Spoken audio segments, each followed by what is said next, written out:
केंद्र की सरकार की मुश्किलें एक बार फिर से बढ़ने वाली हैं और इसके साथ ही जो चुनाव आयोग है उसकी मुश्किलें बहुत ज़्यादा बढ़ने वाली हैं। ऐसा इसलिए कहा जा रहा है क्योंकि अभी हाल ही में एडीआर यानी कि एसोसिएशन फॉर डेमोक्रेटिक रिफॉर्म्स ने एक याचिका माननीय सुप्रीम कोर्ट में दाखिल की है। और उस याचिका की अगर बात करें तो उस याचिका के जो बिंदु हैं, उसके जो कंटेंट हैं, उसके जो पॉइंट्स हैं, वो इस तरीके के हैं कि अगर उस याचिका को अभी सुनवाई में लगाया गया है, उस याचिका को स्वीकार कर लिया गया तो निश्चित तौर पर कहीं ना कहीं सरकार के माथे पर पसीना आ जाएगा और चुनाव आयोग भी दांतों तले उंगलियां दबाने को मजबूर हो जाएगा, क्योंकि मामला ही कुछ ऐसा है। अभी कुछ साल पुरानी ही बात है, हमारे देश में जो प्रक्रिया थी, मतदान जो होता था वो पर्चियों से होता था। पर्चियों पर मोहर लगा करके चुनाव होता था।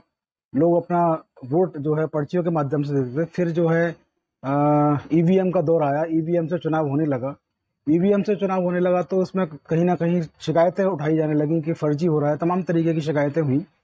तो फिर सरकार की और सुप्रीम कोर्ट की पहल पर वीवीपैट आया और वीवीपैट का सीधा सीधा नियम ये था कि जिसको आप अपने उम्मीदवार को, जिस राजनीतिक पार्टी को वोट दे रहे हैं, उस वीवीपैट मशीन को साथ में लगाया जाएगा ईवीएम के, और वहाँ उसको आप देख पाएंगे कि हमारा वोट किसको गया है, सही गया है, गलत गया है।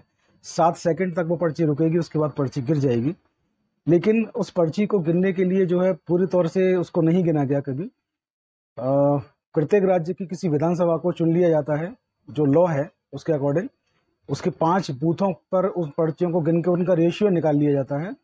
और रेशियो में जो बात सामने आई, कई बार ये देखा गया कि 37% तक वोटिंग जो है सही हुई। और चुनाव आयोग ने भी ये माना है कि हमसे जो है पूरी तरह से सब कुछ ठीक नहीं हो सकता, मानवीय चूक हमसे भी हो सकती है।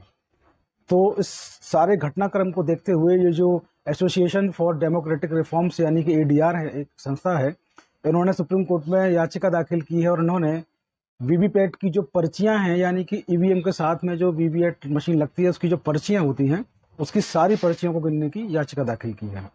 अब याचिका दाखिल हुई है तो जो इलेक्शन कमीशन है उसका भी बयान आ गया है। वो भी न्यूज़ 24 से उसका बयान जो पता चला, हमें आपको उससे अवगत करा दें। उन्होंने कहा है कि अगर वीवीपैट की जो पर्चियां हैं, अगर इनको गिनेंगे तो देश जो है पुरानी मतदान व्यवस्था पर लौट जाएगा। पुरानी मतदान व्यवस्था जो थी, देश वहीं पहुंच जाएगा, क्योंकि वहां भी पर्चियां गिनी जाती थी और फिर दोबारा से पर्ची अगर गिनेंगे तो ईवीएम का महत्व खत्म हो जाएगा। तो वीवीपैट अपनी जगह है, ईवीएम अपनी जगह है। अब याचिका दाखिल हुई है तो कुछ ना कुछ तो ऐसा होगा कि भारत की जो सरकार है, मोदी की जो सरकार है, और इलेक्शन कमीशन जो उनके इंतजार में बैठा रहता है कि कब वो कहें और कब हम चुनाव करा दें, तो कहीं ना कहीं इलेक्शन कमीशन की मुश्किलें बढ़ने वाली हैं। क्योंकि मसला जो है, इस देश में इस वक्त आवाज़ उठ रही है कि लोकतंत्र की हत्या हो रही है। तमाम राजनीतिक दलों ने मिलकर के INDIA नाम से एक गठबंधन बनाया है। वो भी मांग कर रहे हैं कि मोदी जी जो लोकतंत्र की हत्या कर रहे हैं, चुनाव निष्पक्ष नहीं है। तमाम जब भी चुनाव होते हैं ईवीएम में धांधली, ईवीएम में गड़बड़ी।